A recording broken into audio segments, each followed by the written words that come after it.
Tercera cosa que se necesita es discernimiento.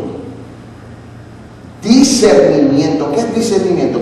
Poder discernir los espíritus. Hay espíritu de temor, hay espíritu de altivez. La Biblia habla de un montón de espíritus. Por eso es que cuando, si usted siguió la historia que yo leí, dice que Jacobo y Juan, el mismo que ponía su cabeza sobre el pecho del Señor, el discípulo amado, es el mismo que ahora dice, quiere que oremos para que descienda fuego del cielo y los consuma. Otra expresión incorrecta de lo que Dios les había enseñado. El capítulo 9 nos enseña también que Dios le dio autoridad y los mandó de dos en dos para que fueran predicando el Evangelio. Y les dio el mismo poder para que echaran fuera demonios, para que sanaran enfermos. Y ellos regresaron hablando y testificando todo lo que habían hecho con el poder que Dios les había dado. Sin embargo, fíjense para qué Juan quería y Jacobo utilizar el poder que habían recibido. Para que bajase fuego del cielo y consumiera a los enemigos. Cuando lo primero que dijo Jesús cuando apareció en la escena histórica de aquel pueblo fue: habéis oído ojo por ojo y diente por diente, mas yo digo que el que te hiere la mejilla, ponle la otra. Que el que te lleve a juicio para quitarte el abrigo, déjale la capa. Que el que camine, que te pida de caminar contigo una milla, camina dos. El mismo Jesús que prácticamente puso en contexto todas las ideas y conceptos equivocados de la ley, lo había puesto en perspectiva, ellos haciendo lo mismo. Por eso es que Jesús contesta: ustedes no saben de qué espíritu soy. No tenían discernimiento. Dios nos pide discernimiento. Tiene que haber discernimiento para poder entender lo que Dios quiere con nosotros. Hay cosas que se parecen, pero no son.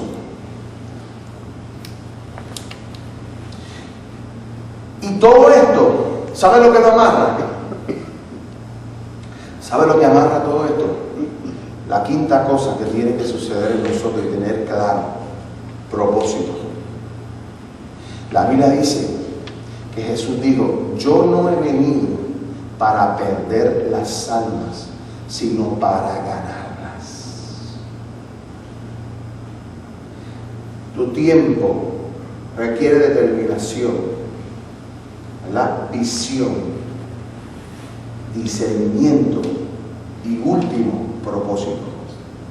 Entender que tú estás aquí para el beneficio de otros que vienen detrás de ti. Este testimonio de Uchi es sumamente relevante.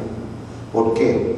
Porque si lo miramos desde el punto de vista natural, ella ha dicho que su razón de ser, ¿cuál es? Que su hija tenga su educación, que esté preparada para el futuro, para que pueda enfrentarse a la vida. De la misma manera que ella se preocupa por ella en su educación formal para la vida, nosotros tenemos que preocuparnos por que esa generación conozca al Dios que nosotros le servimos, que entiendan que el propósito es que nosotros somos luz en medio de las tinieblas, para que otros puedan caminar y andar en luz. Que cuando nosotros estemos viejos, una de las cosas que yo hablé, perdónenme este paréntesis, una de las cosas que yo hablé en la funeraria, en la iglesia donde celebramos la despedida de nuestra madre,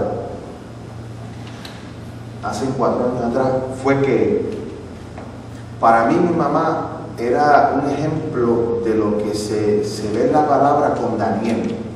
Usted sabe que de Daniel se pueden hablar de muchas cosas: el foso de los leones, su propósito de no contaminarse y todo este tipo de cosas. Pero para mí lo más grande del testimonio de Daniel, ¿sabe cuál es? Dice la Biblia que cuando el nieto de Nabucodonosor, Belsasar, se dio 2 o 3 palos y mandó a sacar los utensilios del templo, para celebrar su fiesta pagana. Dice que vino una mano y escribió en la pared y decía Mene, Mene, Tekel, Uparsin, que quiere decir ha sido pesado en balanza y hallado falto. ¿Qué sucede? Que cuando vieron esa mano escribir, todo el mundo tembló, se le fue la borrachera de golpe y porrazo.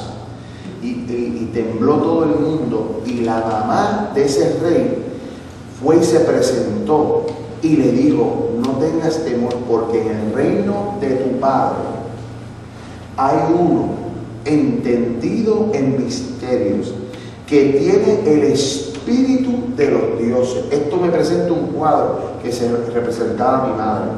Estaba hablando, fíjese cómo dice, en el reino de tu padre, un rey que ya había muerto. En otras palabras, ya Daniel no era parte del gabinete, sino que este rey tenía otro nuevo gabinete. Pero la mamá de él se acordó que en el gabinete de su padre había uno diferente. Había uno que tenía un espíritu diferente. ¿Y qué dijo? Él te podrá revelar el misterio.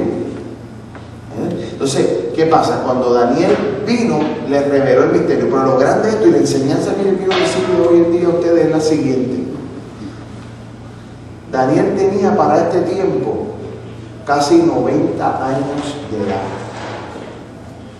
En otras palabras, toda su vida había conservado su testimonio y había gente de su generación que sabía, y él había dado testimonio de que era una persona diferente, que había algo en él que lo distinguía frente a todos.